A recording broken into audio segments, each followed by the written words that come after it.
मित्रांनो, समर्थ रामदास स्वामी आणि छत्रपती शिवाजी महाराजांचं नेमकं नातं काय होतं आणि समर्थ श्री रामदास स्वामी हे छत्रपती शिवाजी महाराजांचे गुरु होते का नव्हते, हा एक वादाचा मुद्दा महाराष्ट्रात आजकालचा नाही तर सुमारे 150 वर्ष जुना आहे. दुर्दैवानं या वादाला जातीवादाची किनार आहे. ब्राह्मण आणि ब्राह्मणेतर वादात समर्थ रामदास स्वामींना विनाकारण ओढलं जातं आणि विशेष धक्कादायक बाब म्हणजे समर्थ श्री रामदास स्वामींना बदनाम करण्याचं काम हे त्यांच्या भक्तांनीच जास्त केलं आहे. तसं तर छत्रपती शिवाजी महाराज आणि समर्थ श्री रामदास स्वामी हे दोघंही महाराष्ट्राची आदरस्थानं आणि अभिमान स्थानं, दोघंही एकमेकांचे समकालीन, दोघंही एकमेकांबद्दल अतिशय आदर बाळगणारे महापुरुष, दोघंही जातीपातींच्या पलीकडे पोहोचलेले. छत्रपती शिवाजी महाराज हे मराठी माणसाच्या हृदयावर राज्य करतात. छत्रपती शिवाजी महाराजांशिवाय मराठी माणूस ही कुणी कल्पनाही सहन करू शकत नाही. तर महाराष्ट्रातल्या लोकांना शिवपूर्व काळातला महाराष्ट्रातला इतिहास विचारला तर काहीच सांगता येणार नाही. पण शिवाजी महाराजांच्या जीवनातल्या सगळ्या महत्त्वाच्या घटना मात्र सबंध महाराष्ट्राला अगदी तोंडपाठ आहेत. इतके शिवाजी महाराज मराठी माणसाच्या रक्तामध्ये मुरलेले आहेत. आता समर्थ श्री रामदास स्वामी हेही महाराष्ट्राच्या समाज जीवनावर खोल प्रभाव पाडणारे माऊली संत ज्ञानेश्वर, पैठणचे नाथ महाराज आणि जगद्गुरू संत तुकोबाराय यांच्या खालोखालचे सगळ्यात महत्त्वाचे संत आहेत. महाराष्ट्राच्या घराघरातून समर्थांनी लिहिलेल्या आरत्या रोज म्हटल्या जातात. जसं की गणेशाची सुखकर्ता दुःखहर्ता वार्ता विघ्नाची ही आरती असो, की भगवान शंकराची लवथवती विक्राळा ब्रह्मांडी माळा ही आरती असो, किंवा देवीची दुर्गे दुर्गट भारी तुझविन संसारी आणि अशाच अनेक आरत्या असो. महाराष्ट्रात कुस्ती, मल्लखांब आणि सूर्यनमस्कार लोकप्रिय करून बलोपासनेचं महत्त्व सगळीकडे पसरवण्याचं श्रेयही रामदासांनाच दिलं जातं. मनाचे श्लोक, दासबोध असं अतिशय सुंदर आणि विपुल साहित्य त्यांनी निर्माण केलं. अष्टविनायक आणि 11 मारुती हेही त्यांनी लोकप्रिय केलेत. महाराष्ट्रातल्या गावांचं इतर राज्यातल्या गावांपेक्षा एक वेगळं वैशिष्ट्य असं आहे की महाराष्ट्रातल्या कितीही छोट्या गावात एक तालीम आणि बजरंगबलीचं मंदिर हे हमखास आढळतंच. आणि याचंही श्रेय रामदासांच्या बलोपासनेच्या कार्यालाच देण्यात येतं. जेव्हा रामदास स्वामी म्हणतात की मराठा तेतुका मिळवावा, महाराष्ट्र धर्म वाढवावा, तेव्हा त्यांना कुठलीही विशिष्ट जात अपेक्षित नसते तर सगळा मराठी माणूस अपेक्षित असतो. आणि मराठी माणूस म्हणजे मराठी भाषा बोलणारा, मराठी संस्कृतीचा अभिमान असणारा माणूस. रामदास स्वामींनी लिहिलेलं 8 गणपतींच्या अष्टविनायकांच्या स्तुतीपर मंगलाष्टक स्वस्ती श्री गणनायकम म्हणूनच आजही महाराष्ट्रात लग्न लावली जातात. थोडक्यात सांगायचं झालं तर समर्थ श्री रामदास स्वामी म्हणजे महाराष्ट्रातल्या समाज जीवनाचा एक महत्त्वाचा भाग आहेत. संत ज्ञानेश्वरांनी लिहिलेली ज्ञानेश्वरी, तुकारामांची अभंगगाथा आणि समर्थांचा दासबोध हे 3 ग्रंथ म्हणजे महाराष्ट्रातले सर्वात लोकप्रिय आणि आदरणीय ग्रंथ आहेत. आता आपण गुरु शिष्य ह्या वादाकडे वळूया. गुरु ह्या भारतातल्या शब्दाला इंग्रजी भाषेत समानार्थी पर्यायी शब्दच नाही. टीचर, मेंटर, गाईड असा त्यांचा कुठलाही इंग्रजी शब्द गुरु या शब्दाला पर्यायी ठरू शकत नाही. म्हणून इंग्रजांनी सरळ सरळ भारतातला गुरु हाच शब्द जसाच्या तसा उचलला. गुरु साक्षात परब्रह्म या अर्थानं पारंपरिक स्वरूपात आपल्याकडं गुरु ह्या शब्दाचा अर्थ घेतला जातो. म्हणूनच एखाद्यानं जर एखाद्याला गुरु मानलं तर संपूर्ण समर्पण, गुरुची आज्ञा म्हणजे सर्वश्रेष्ठ असे अनेक संदर्भ ओघानेच येतात. म्हणूनच कुठल्याही व्यक्तीला मोठं होण्यासाठी कुणाचा तरी गुरु होण्याची आवश्यकता मानली जाते. कुणाचा गुरु होणं ही एका विशिष्ट जातीचा अहंगंड सुकावण्याचा प्रयत्न असतो.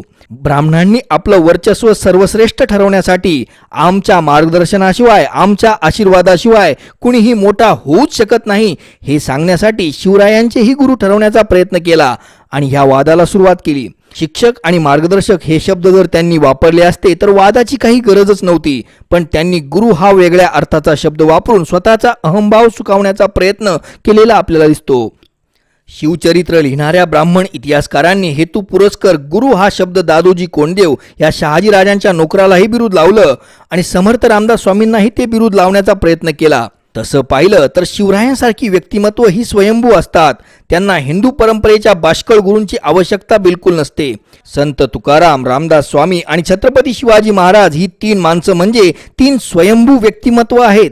त्यांना त्यांचं मोठेपण सिद्ध करण्यासाठी इतर कुणाच्याही कुबड्यांची बिलकुल गरज नाही. हा त्यांच्या अहंकारी भक्तांचा आपल्या जातीचं राजकारण रेटण्याचा प्रयत्न आहे हे इथं लक्षात घ्यावं लागेल. त्यामुळंच एका समुदायाकडून होणारं समर्थ रामदास स्वामींचं शिवरायांचे गुरु असं विनाकारण खोटं उदात्तीकरण आणि त्याचा विरोध म्हणून दुसऱ्या समुदायाकडून होणारी समर्थांची बदनामी ह्या दोन्ही गोष्टी तितक्याच चुकीच्या आहेत. मी लहानपणी एक गुरु शिष्यांच्या कथा म्हणून एक पुस्तक वाचलं होतं. त्यामध्ये समर्थांची पोटदुखी आणि त्यावर इलाज म्हणून शिवरायांनी त्यांना आणून दिलेलं वाघिणीचं दूध अशी ही एक कथा होती. त्यासोबत आणखी एक कथा होती की एकदा रायगडच्या बांधकामावेळी आपण इतक्या लोकांना पोचतो म्हणून शिवरायांना अहंकार झाला, तेव्हा रामदास स्वामी तिथं प्रकट झाले आणि त्यांनी एक दगड फोडून दाखवून त्यातून एक जिवंत बेडूक बाहेर काढून दाखवला आणि ते म्हणाले, आम्ही काय कुणाचे खातो तो राम आम्हासी देतो. असं म्हटल्यानंतर शिवरायांचा अहंकार भंग झाला. आणि अशाच काही बाई फुटकळ बालिश कथा ह्या पुस्तकात होत्या. त्या कथा त्यावेळीही मला बिलकुल पटल्या नव्हत्या. नंतर बऱ्याच पुस्तकांचं आणि ऐतिहासिक संदर्भांचं वाचन केल्यानंतर मी पुन्हा एकदा गंमत म्हणून ते पुस्तक वाचलं आणि अगदी पोट धरून धरून हसलो होतो. तर मित्रांनो, आता वळूया मुख्य मुद्द्यांकडं की छत्रपती शिवाजी महाराज आणि समर्थ रामदास स्वामींची पहिली भेट कधी झाली होती. याबद्दल बरेच दावे केले जातात. 1642, 1649, 1662 अशी अनेक सालं सांगितली जातात.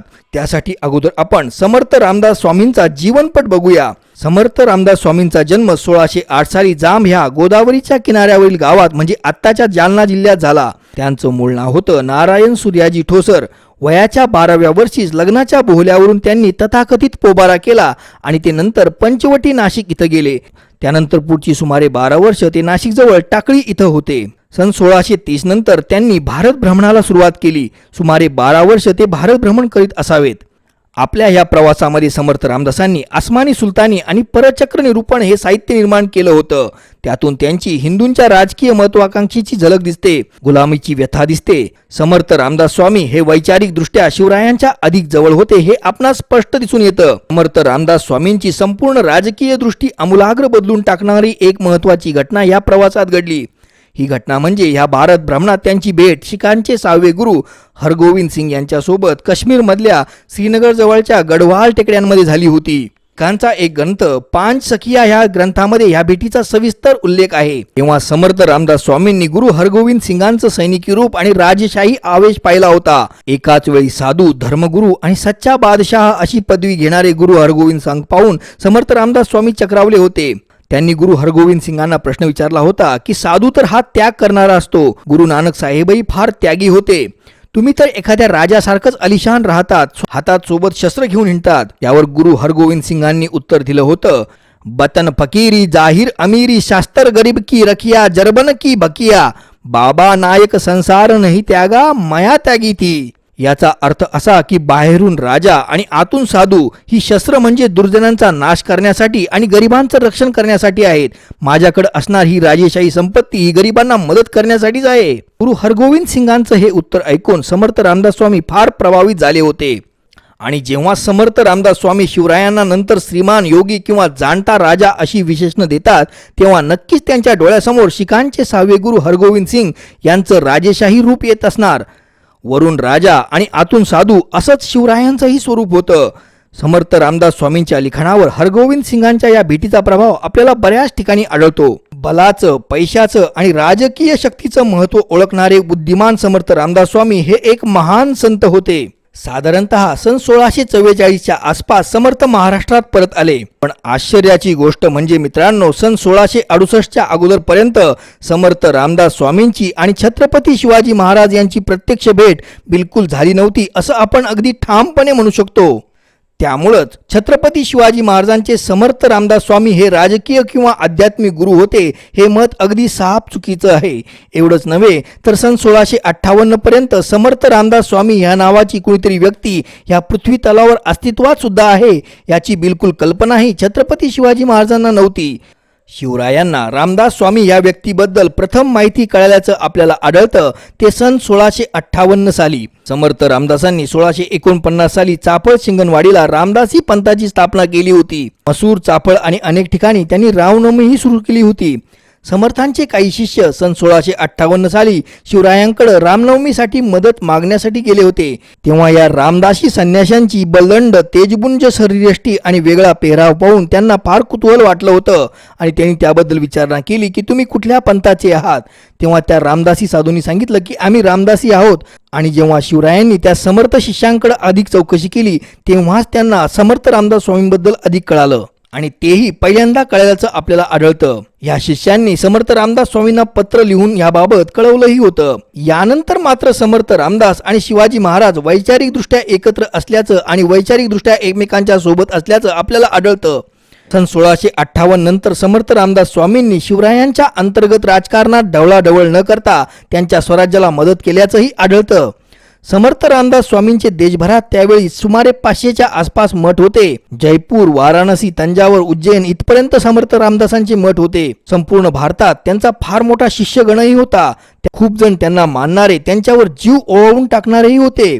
ज्यावेळी विजापूरवरून अफजल खान स्वराज्यावर चालून येत होता त्यावेळी समर्थ रामदास स्वामींनी सांकेतिक भाषेत शिवरायांना लिहिलेलं खबरवजा पत्रही इतिहासात प्रसिद्ध आहे. समर्थ रामदास स्वामींचे विचार हे स्वराज्याला वैचारिक दृष्ट्या पूरक होते आणि स्वराज्याला मदत करणारे होते हे सत्य आपण नाकारूच शकत नाही. शिवरायांची आणि समर्थ रामदासांची पत्रांमधून भेट अधूनमधून होत असल्याचं आपल्याला दिसतं. समर्थ रामदासांच्या उत्तर भारतातल्या मठांचा आणि त्यांच्या संपर्कांचा फायदा शिवरायांना आग्र्याहून सुटकेच्या वेळी झाली असण्याची शक्यताही आपण नाकारू शकत नाही. अनेक रामदासी संन्याशांनी याबद्दल बरेच दावेही केले आहेत. छत्रपती शिवाजी महाराज हे आग्र्याहून साधूच्या वेशातच निसटले होते हेही आपण इथं लक्षात घेतलं पाहिजे. पण समर्थ रामदास स्वामींनी कधीही शिवरायांच्या राजकारणात ढवळाढवळ केल्याचं आपल्याला आढळत नाही. आणि जर त्यांनी कधी तशी ढवळाढवळ केली असती तर शिवरायांनीही तशी ढवळाढवळ बिलकुल खपवून घेतली नसती. चिंचवडचे मोरया गोसावी यांचा फार मोठा दबदबा धार्मिक क्षेत्रात होता. जेव्हा जेजुरीच्या पूजेच्या अधिकारावरून गडशी आणि गुरुवांचा वाद झाला तेव्हा चिंचवडकर मोरया गोसावींनी एक बाजू घेऊन दुसऱ्या बाजूला शिक्षा केली. तेव्हा शिवाजी महाराजांनी मोरया गोसावींना अगदीच फैलावर घेऊन चांगलं खडसावलं होतं. धार्मिक गोष्टी आणि राजकारण हे शिवरायांनी नेहमी दूर ठेवलं. धार्मिक व्यक्तींना शिवरायांनी कधीही राजकारणात ढवळाढवळ करू दिली नाही. तसंच शिवराय राजकारण दृष्ट्या अत्यंत प्रगल्भ होते. कुठलाही राजकारणी सल्ला देण्याची त्यांना गरज नव्हती आणि समर्थ त्यांना कुठलाही राजकीय सल्ला देऊही शकत नव्हते. पण वैचारिक दृष्ट्या मात्र फार साथ समर्थ रामदासांनी शिवरायांना दिली. सन 1668 सालचं रामदासांचं शिवरायांना लिहिलेलं एक पत्र आहे. त्यामध्ये ते म्हणतात की आम्ही तुमच्या देशी वास्तव्य केले परंतु वर्तमान नाही घेतले. या पत्रावरून तसंच त्या काळात घडणाऱ्या विविध राजकीय घडामोडींवरून 1668च्या अगोदर दोघांची प्रत्यक्ष भेट झाल्याचा एकही पुरावा नसल्यामुळं आपण असं म्हणू शकतो की या दोघांची भेट सन 1668च्या अगोदरपर्यंत प्रत्यक्ष झाली नसावी. बऱ्याच इतिहासकारांचं असं म्हणणं आहे की शिवरायांची समर्थ रामदास स्वामींशी प्रत्यक्ष भेट ही सन 1672 सालच्या आसपास शिवतरघळीच्या आसपास झाली असावी. पण माझ्या मते या भेटीला तसा काही राजकीय किंवा धार्मिक आध्यात्मिक अर्थ नाही. दोघांची प्रत्यक्ष भेट झाली काय किंवा नाही झाली काय याने त्यांच्या कार्यामध्ये काहीही फरक पडत नाही. वारंवार पत्र पाठवून समर्थ रामदास स्वामी शिवरायांची स्तुती करताना मात्र आपल्याला जागोजागी आढळतात. जेव्हा फेब्रुवारी 1672 साली साल्हेरीच्या लढाईत स्वराज्याला फार मोठं यश मिळालं. शिवरायांच्या काळातली ती सर्वात मोठी लढाई होती आणि त्यातला विजय फारच मोठा होता. तेव्हा समर्थ रामदासांनी शिवरायांची हैपती गजपती गणपती नरपती असं म्हणून तारीफ केलेली आपल्याला पत्रातून आढळतं. ज्यावेळी शिवरायांनी हिंदुपत पातशाहीचा बादशहा राजा म्हणून स्वतःचा राज्याभिषेक करून घ्यायचं ठरवलं त्यावेळी महाराष्ट्रातील बहुसंख्य ब्राह्मणांनी विरोध केला होता. पण समर्थ रामदास स्वामी अगदी ठामपणे शिवरायांच्या पाठीशी उभे राहिले होते. असं असूनही शिवरायांच्या राज्याभिषेकाच्या वेळी समर्थ रामदास स्वामी का अनुपस्थित राहिले हे आपल्याला कळू शकत नाही. पण समर्थांनी भेट म्हणून पाठवलेलं धनुष्य मात्र शिवरायांनी मोठ्या आदरपूर्वक राज्याभिषेक वेळी धारण केलं होतं हेही आपल्याला विसरून चालणार नाही. छत्रपती शिवाजी महाराजांनी समर्थ रामदास स्वामींना मोठ्या सन्मानपूर्वक सन 1676 साली सज्जनगडावर बोलावलं होतं. पण शिवरायांनी कधीही सज्जनगडाला समर्थांच्या हवाली केलं नव्हतं. सज्जनगडच्या किल्लेदाराला शिवाजी महाराजांनी सांगितलं होतं की समर्थांच्या सरबराईत कुठलीही कमी पडू देऊ नका. मित्रांनो, शिवरायांची एक अस्सल सनद ब्रिटिश म्युझियममध्ये आज उपलब्ध आहे. या सनदीवर तारीख आहे 15 सप्टेंबर 1678. या सनदीनुसार छत्रपती शिवाजी महाराजांनी समर्थ रामदास स्वामींना चाफळच्या मठासाठी 33 गावं इनामी म्हणून दिलेली आहेत. या सनदीची सुरुवात छत्रपती शिवाजी महाराज सद्गुरू या शब्दानं करतात, पण इथं वापरलेला सद्गुरू हा शब्द म्हणजे एका धार्मिक व्यक्तीला दिलेली मानवंदना आहे, हे आपण समजून घेतलं पाहिजे. छत्रपती शिवाजी महाराज प्रत्येक धार्मिक व्यक्तीचा फार आदर करायचे, हेच यावरून स्पष्ट होतं. समर्थ रामदास स्वामी हे छत्रपती शिवाजी महाराजांचे गुरु होते, हे या सनदीवरून बिलकुल स्पष्ट होत नाही. समर्थ रामदास स्वामींवर महाराजांना इतका विश्वास होता की त्यांनी युवराज संभाजी महाराजांना त्यांच्या जवळ सज्जनगडावर ठेवलेलं होतं. थोडक्यात सांगायचं तर मित्रांनो, समर्थ रामदास स्वामी हे शिवरायांचे कधीही गुरु नव्हते, पण ते शिवरायांचे कट्टर समर्थक मात्र जरूर होते. आणि शिवरायांच्या सगळ्यात जवळची आध्यात्मिक व्यक्ती म्हणजे समर्थ रामदास स्वामी हेच होते, हेही आपल्याला मान्य करावंच लागेल. शिवरायांचे कट्टर समर्थक असणाऱ्या समर्थ रामदास स्वामींनी स्वराज्याला वैचारिक आध्यात्मिक अधिष्ठान पुरवण्यासाठी एक पूरक भूमिका घेतली होती. मित्रांनो, पेशवाई पूर्वीच्या काळातल्या जवळपास सगळ्या साहित्यात आणि बखरीत रामदासांचा आणि शिवाजी महाराजांचा गुरुशिष्य असा कुठेही उल्लेख आढळत नाही. 18व्या शतकात आणि 19व्या शतकात मात्र ह्या प्रकाराला ऊत आलेला दिसतो. 20व्या शतकात मात्र प्रत्येक ठिकाणी पक्षपाती इतिहासकारांनी एकतर समर्थांना सर्वोच्च स्थानी नेऊन ठेवण्याचा किंवा फार बदनाम करण्याचा प्रयत्न चालवलेला दिसतो. समर्थ रामदासांचे टीकाकार तर इतक्या खालच्या पातळीवर उतरलेले आढळतात की ते त्यांच्या चारित्र्यावरही संशय घेतात, शिंतोडे उडवतात. वास्तविकतः समर्थ रामदास स्वामींनी जातीभेद पाळल्याचं आपल्याला आढळत नाही. आपल्या शिष्यगणांमध्ये महिलांचाही समावेश करून त्यांनी स्त्री पुरुष समानतेचं प्रतिपादन केलेलं आपल्याला आढळतं. मित्रांनो, समर्थ श्री रामदास स्वामी, छत्रपती शिवाजी महाराज आणि जगद्गुरू संत तुकोबाराय हे महापुरुष जातींच्या पलीकडे आहेत. त्यांच्या भक्तांनी आपापल्या जातींचा अहंगंड जपण्यासाठी मन मानेल तशा गोष्टी त्यांच्या चारित्र्यात आणि साहित्यात घुसडल्या तर त्याचा दोष या महापुरुषांवर येत नाही, हे आपण सगळ्यांनीच समजावून घेतलं पाहिजे.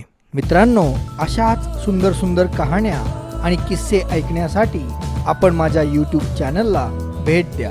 आपल्या प्रोत्साहनाची मला गरज आहे. मला प्रोत्साहन देण्यासाठी आपण माझ्या यूट्यूब चॅनलला सबस्क्राईब करा. माझ्या व्हिडिओला लाईक करा, कॉमेंट करा आणि शेअरसुद्धा करा. आपले खूप खूप धन्यवाद.